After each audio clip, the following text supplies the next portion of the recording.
श्रद्धेय महानुभाव, पातंजल दर्शन में एक सूत्र है, संस्कार साक्षात करणात् पूर्व ज्ञाति ज्ञानम। हम लोग जन्म जन्मांतर में यात्रा करते हुए, आगे बढ़ते हुए जन्म और मरण की अवधि के बीच में जीवन जीते हैं, लेकिन इसमें संस्कार का जब हम गुणा भाग करते हैं तब हम ठीक प्रकार से अपने जीवन को गति की ओर विकसित कर सकते हैं। संस्कार पर यदि गुणा भाग नहीं कर पाते, चिंतन मनन नहीं कर पाते, तो हम लोगों का विकास अवरुद्ध हो जाता है। आइए सबसे पहले हम लोग संस्कार शब्द पर विचार करें। संस्कार शब्द में डूकरी करने धातु है, सम उपसर्ग है और इसमें घय प्रत्यय है। सम परिभ्याम करोतौ भूषणे सूत्र से सुट आगम है। सम सकार क्री घय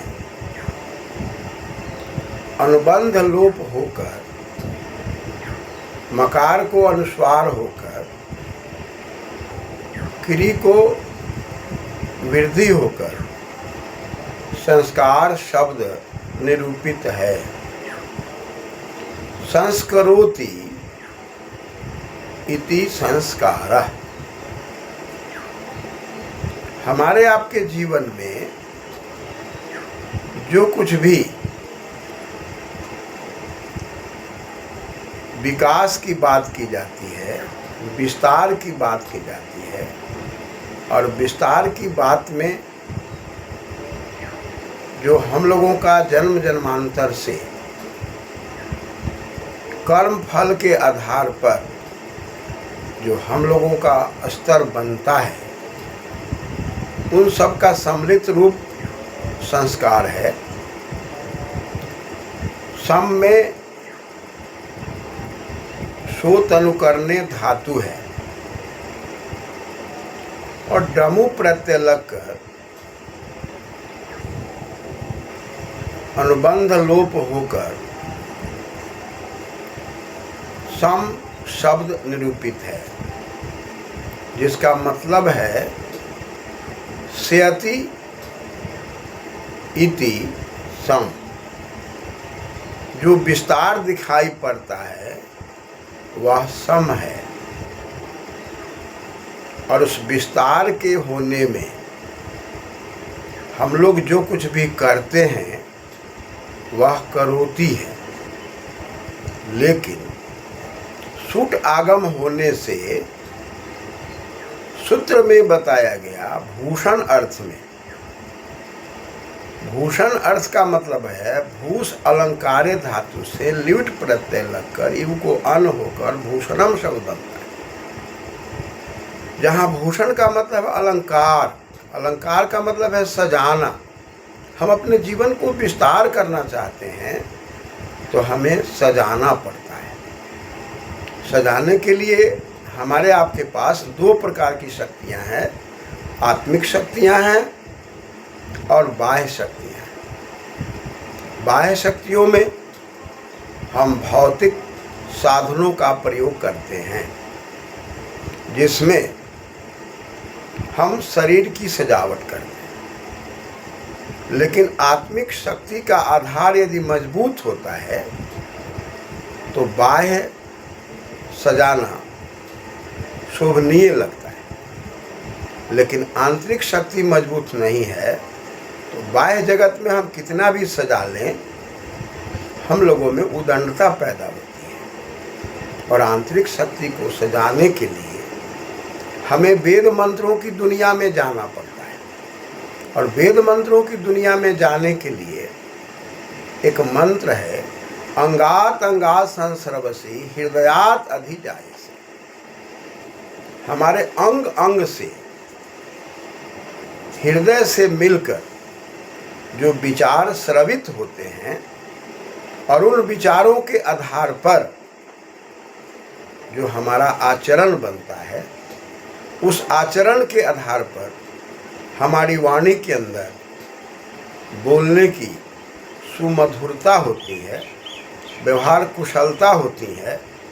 इससे घर परिवार समाज का परिचय मिलता है कि यह व्यक्ति संस्कार संपन्न है। और यहीं से जब वाणी के अंदर अपराध दिखाई पड़े, आचरण के अंदर अपराध दिखाई पड़े, तब आत्मा और शरीर का सजाना दुर्लभ जान पड़ता है। अतः आंतरिक शक्तियों में योगाभ्यास की रीति है और बाह्य शक्तियों में सजावट की रीति है। इन दोनों का समन्वय करके हम संस्कार प्राप्त करते हैं और जन्म जन्मांतर में जो हम कर्म करते हैं उसके आधार पर जाति की उत्पत्ति होती है। समान प्रसवः जाति, जिसकी उत्पत्ति एक जैसी होती है उसे जाति कहते हैं। जिसको देखने से पता लग जाए, ऊंट को देखकर घोड़ा नहीं कह सकते, घोड़ा को देखकर बैल नहीं कह सकते, उसी प्रकार से मानव को देखकर आप दूसरा कुछ नहीं कह सकते। अतः मानव में दो जातियां या दो प्रकार कह सकते हैं, एक औरत और एक मर्द।